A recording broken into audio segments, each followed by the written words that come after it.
दहिवडी प्रांत कार्यालयावरती अखिल भारतीय किसान सभा व स्वाभिमानी शेतकरी संघटना यांच्या संयुक्त कृती समितीने पुणे बेंगलोर ग्रीनफील्ड हायवे बाधित शेतकऱ्यांचा संयुक्त मोर्चा काढला होता।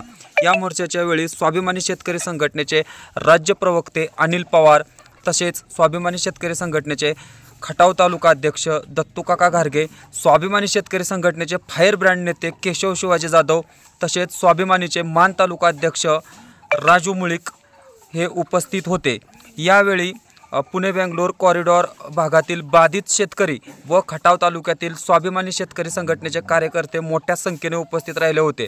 सदर वेळी अखिल भारतीय किसान सभेचे कार्यकर्ते सुद्धा मोठ्या संख्येने उपस्थित होते। यावेळेस प्रांत मॅडमना रीतसर निवेदन देण्यात आले व शेतकऱ्यांच्या हक्काच्या लढ्यासाठी रक्ताचा शेवटचा थेंब असतोपर्यंत स्वाभिमानी शेतकरी संघटना व अखिल भारतीय किसान सभा हातात हात घालून लढा देईल असे सांगण्यात आले। पाहुयात सविस्तर वृत्तांत।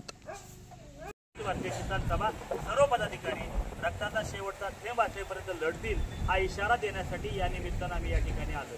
प्रशासनाला आमचं एकच सांगणं आहे, जी काय परिस्थिती समोर उभी राहिलेली आहे ती आमच्या समोर मांडा आणि सध्या प्रशासनाच्या पातळीवर भूसंपादन असेल किंवा बाकीच्या ज्या प्रक्रिया चालू असतील या निमित्तानं ग्रीन कॉरिडॉरच्या निमित्तानं त्याची सविस्तर माहिती आम्हाला द्या, आम्हाला विश्वासात घ्या।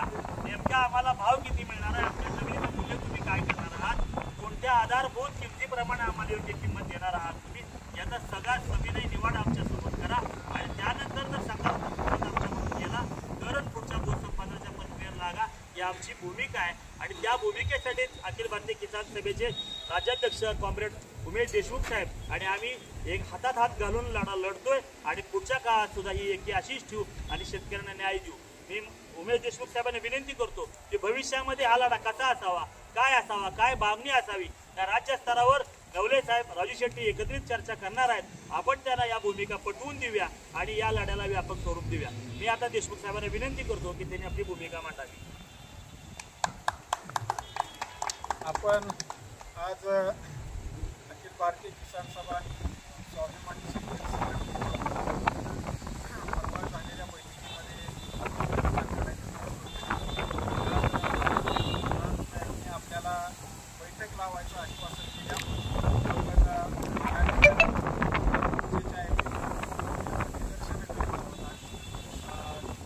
बैठकीमध्ये आपण आपल्या जमिनी अधिग्रहित होणार आहे त्यांना कशा प्रकारे आपल्याला मोबदला दिला जाईल त्या संदर्भामध्ये चर्चा होती।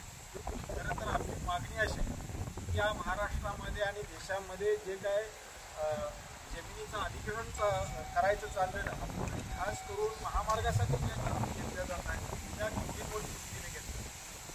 आज चेन्नईचं उदाहरण जर घेतलं तर त्या ठिकाणी रेडी रेकनरचा दर लावून त्या रेडी रेकनरच्या दरानुसार त्याचे 4 पट खरेदी केली, तरी काही ठिकाणी लाखापेक्षा जास्त एकरी लाखापेक्षा जास्त किंमत होत नाही अशी परिस्थिती। आणि एवढ्या कमी किमतीला शेतकरी जमीन कायमची द्यायची म्हटलं तर ती शेतकऱ्याला परवडणार नाही। आपल्या भागामध्ये आता सिंचन व्यवस्था झालेली आहे, आपल्या भागामध्ये बागायती क्षेत्र वाढलेलं आहे, लोकांनी जमिनी डेव्हलप केलेल्या आहेत, जमिनी विकसित केलेल्या आहेत आणि विकसित जमिनी करून विकाऊ जमिनी केलेल्या आहेत। त्यामुळं आज 7/12वर जरी जिरायत अशी नोंद असली तरी जमिनी बागायत झालेल्या आहेत आणि बागायत जमिनी झाल्यामुळं त्याचा दर बाजारभाव हा वाढलेला आहे, पण रेडी रेकनरचा दर हा वाढलेला दिसत नाही। त्यामुळं रेडी रेकनरना जमीन देणं हे आपल्याला या भागातल्या शेतकऱ्यांना परवडणार नाही। म्हणून आपण मागणी अशी की महाराष्ट्रामध्ये ज्या वेळेला तुम्ही या जमिनीचं अधिग्रहण करताय त्यावेळेला तुम्ही 2013चा जो जमीन अधिग्रहण कायदा आहे त्या 2013च्या जमीन अधिग्रहण कायद्यामध्ये म्हटल्याप्रमाणे तुम्ही या लोकांचा जो बाजारभाव या भागातला आहे तो बाजारभाव गृहीत करून लोकांशी खाजगी वाटाघाटी करा आणि खाजगी वाटाघाटी करून प्रत्येक शेतकऱ्याशी समोरासमोर वाटाघाटी करून त्याला त्याच्या जमिनीचा भाव ठरवून द्या आणि त्याप्रमाणे तुम्ही त्या जमिनीचा दर द्या आणि त्याप्रमाणे जमिनी अधिग्रहित करा अशी आपली मागणी।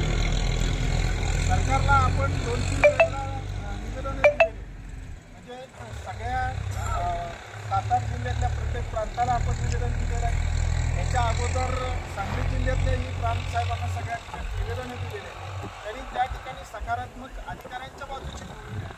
परंतु शेवटी मूल्यांकन करणं हे महाराष्ट्राच्या सरकारच्या हातामध्ये असतं.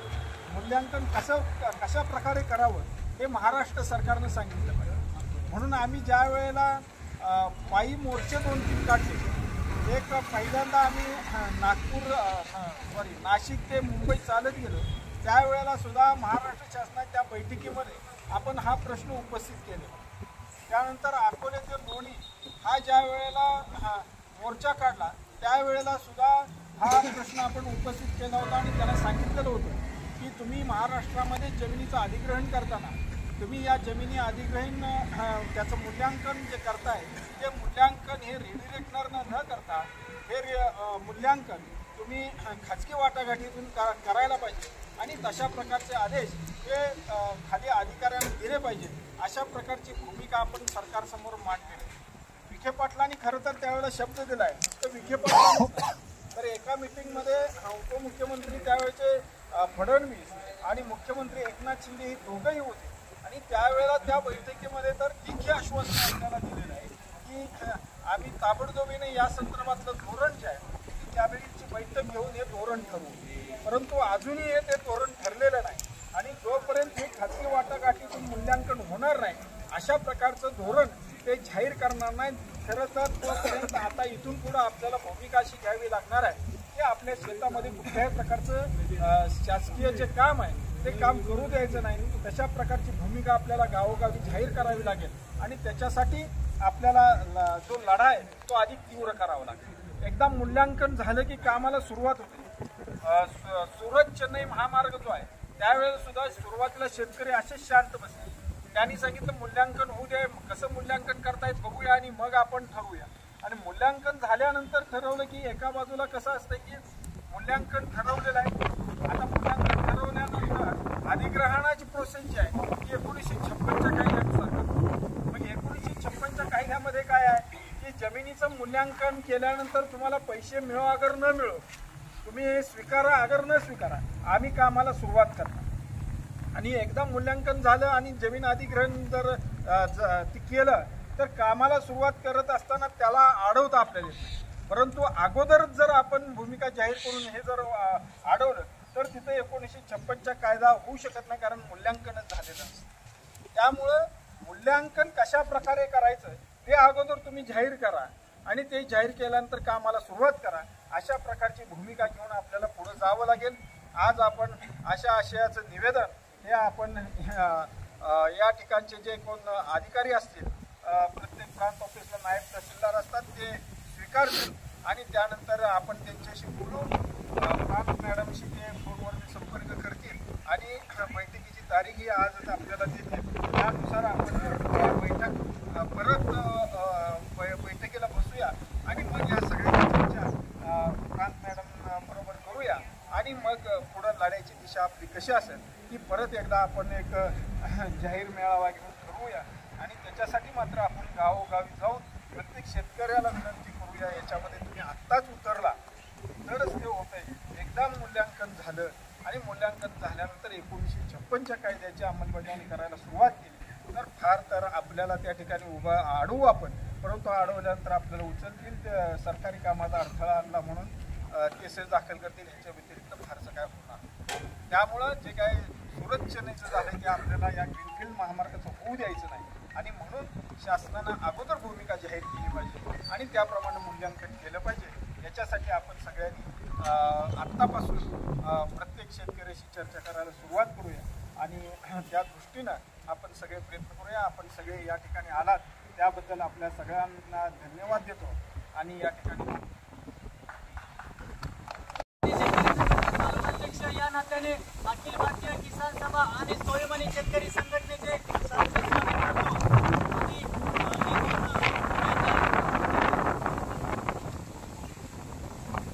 अखिल भारतीय किसान सभा आणि स्वाभिमानी शेतकरी संघटनेचे संयुक्त विद्यमानं हे निदर्शन होत आहे. खरं तर मोर्चा काढायचं नियोजन केलं होतं, मात्र गाडेकर मॅडमनी सकारात्मक प्रतिसाद दिला. यावर तातडीनं बैठक लावण्याचं आश्वासन दिल्यानंतर आम्ही मोर्चा कॅन्सल केला आणि मॅडमने सांगितलं परिस्थिती आहे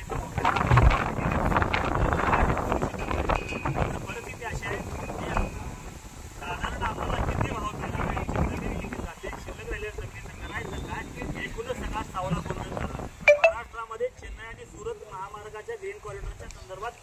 आंदोलन चालू आहे तिथे एकरी 5 लाख देणार 7 लाख देणार अशा अफवा उठवल्या जात आहेत. त्यामुळे आमच्या मनामध्ये सुद्धा भीतीचं वातावरण आहे. आमच्या वडिलोपार्जित जमिनीचा असा मोलभाव करणार असाल तर कुठल्याही परिस्थितीमध्ये आम्ही त्या जमिनी देणार नाही आणि आमच्या जमिनीचा काय भाव असावा. स्वाभिमानी शेतकरी संघटनेचा विजय असो. कोण म्हणतोय देत नाही, घेतल्याशिवाय राहत नाही. शेतकरी विरोधी सरकारचं करायचं काय, खाली मुंड वर पाय. तुम्हीच सांगा यांचं करायचं काय, खाली मुंड वर पाय.